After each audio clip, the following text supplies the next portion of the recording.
Lady Charmaine, and my guest today is the author of What to Feed Your Baby, Cost-Conscious Nutrition for Your Infant. He is the adjunct clinical professor of pediatrics at Emory University School of Medicine in Atlanta, Georgia. I want you to help me welcome Dr. Stanley Cohen to the show. How are you doing today? Quite well. Thank you very much for having me. Good. Now, your book, Doctor, is right up my alley because I am expecting. And so when you were introduced to me, I was like, oh, that is like so perfect. Because, when you're having another baby, things change and everybody wants to feed their children, healthy, nutritional meals. But we always say it's so expensive to feed our children. So what caught my attention about your book was cost-conscious nutrition. So let's talk a little bit about that. We're going to talk about your book and what made you want to even put that in there, cost-conscious nutrition for us to feed our infants. Well, I think the problem is that when mothers go shopping in the grocery store, they're faced with so many choices, so many formulas on the aisle, so many foods that they can choose for their baby, and there's this huge range in cost. If you choose the least expensive formula, it's a quarter of what the most expensive formula can cost. So there's a big difference, and sometimes children go on these more expensive formulas without any need. And in addition, it's always helpful to know how you can cut costs while still giving good nutritional value. And I think that's what's so important because in the beginning of your book, I enjoyed reading your book. You have this great story in there about two children that's playing with the baby doll. One's a little boy, one's a little girl. And one child says, you're not supposed to do that because both of them learned differently because from their personal experience. One child learned from being breastfed and one child learned from being bottle fed. What made you want to put that story in the book, especially in the first chapter? Well, I think that it helps to epitomize the difference in the way that children and adults see the choices that are there. Breastfeeding, which is optimal, is usually something that most mothers want to at least try to think about doing, but at the same time it doesn't work for everyone. And when it doesn't, I want mothers to also have the idea that there's no guilt involved in it. It's simply a different choice. Mm-hmm. Now, I will tell you, on the other hand, that I'm going to try and get more mothers to breastfeed, if no other reason than cost consciousness as well. To feed a baby for a month breastfeeding, $4.80. Compare that, and that's for the vitamin D drops, because every baby who is breastfeed needs the vitamin D. For formula, you're only talking $150 a month. Wow. Big, big difference. Then, on top of that, if you breastfeed, you lessen the potential for your child to have as many infections, and as a result, they end up going to the doctor less. The immune factors that are in in breast milk just reduce asthma, reflux, and all of these other infectious things that drive mothers to the doctor. So again, cost-conscious, it's great. Health-wise, it's fabulous. And what we're now seeing is that if you breastfeed, the longer you breastfeed, the higher you drive that IQ up, so that the intelligence of these babies actually increases as well. Now, you have so many points in what you just said, and I want to get to every one of these points. I'm serious because I have all my notes, and it's so funny. I made notes on everything that you just said because you mentioned about the IQ. How does breastfeeding raise a child's IQ? The component that we think is responsible is something called docosahexaenoic acid, or what's known now as DHA. So you will see that a lot of formulas try to mimic breastfeeding by adding DHA to that formula. In addition, you go to the some of the eggs and yogurts and everything else that's now being put there for babies, DHA is being added. And why? To try and mimic what's already present in breast milk. So yes, you can still get it for babies, but mothers get it naturally across the breast to the infant. What's also of note is that it's not there the same amount for every mother. What mothers need to do to enhance that is either take DHA or fish oil supplements or eat fish, because the fish actually have the oil that becomes metabolized to this DHA and crosses to the baby.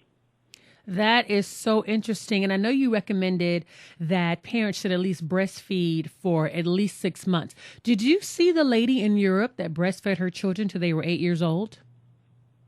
No. It's on YouTube. Well, I usually recommend you stop before kindergarten. For some of the kids, it gets embarrassing.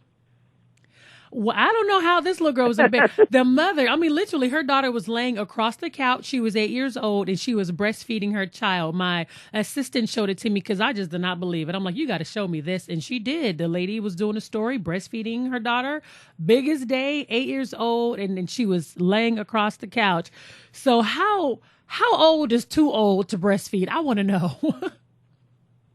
Well, apparently 8 years old is not too old, but I'm not sure that... But I'm not sure that I necessarily would go that long. Certainly, there are new data that are coming out showing that even going out to 2 years is actually very effective. The problem that I often see is that many infants are so involved in breastfeeding over the age of a year. When they do that, they often don't consume as much, and they tend to not gain as well.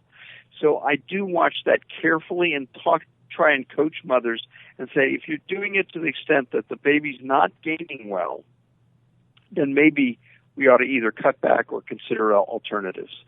Now, Dr. Cohen, what do you say to parents that they're breastfeeding their children and they get so frustrated because the baby either is not latching on or they get those dry, cracked nipples and they're just ready to stop? What do you say to those parents? Read my book. Good plug.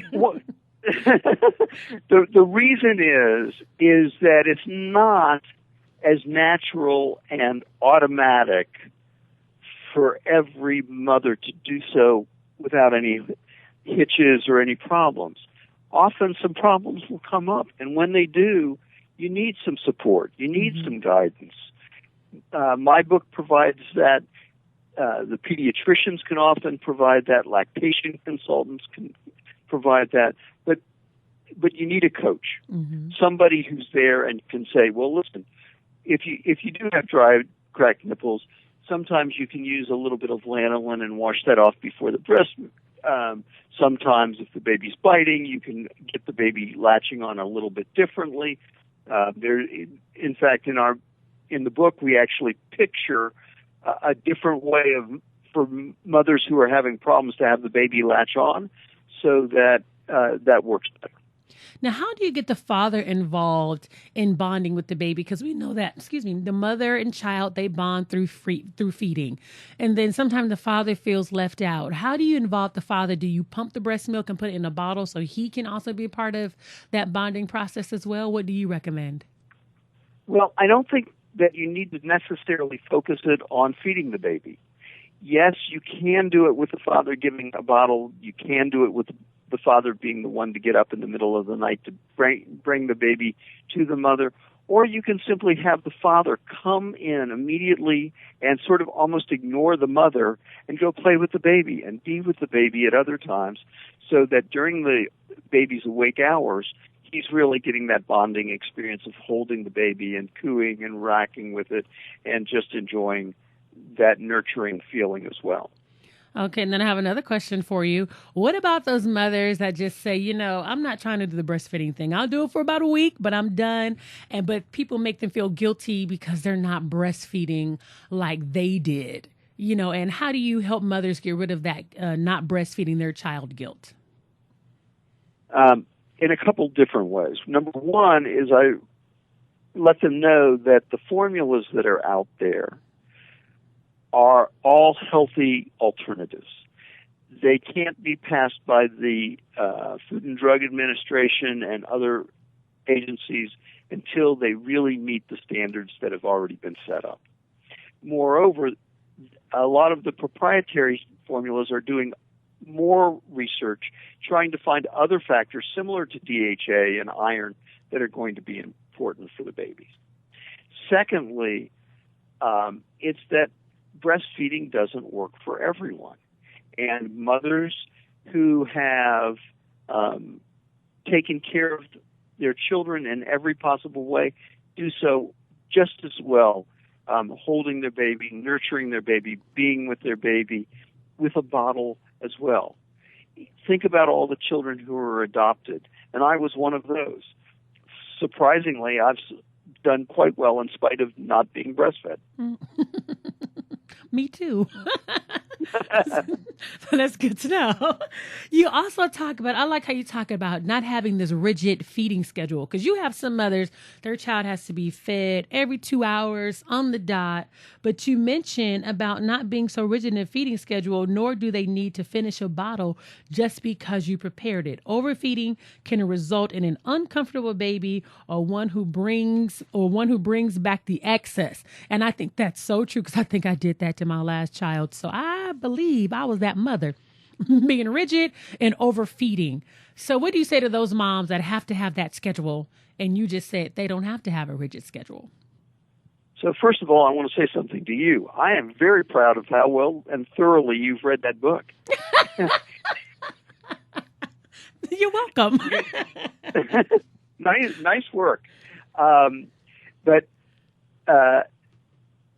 the rigidity of the schedule implies that the baby is going to do things on cue. In fact, the baby has different cues than you and I do, and they express those.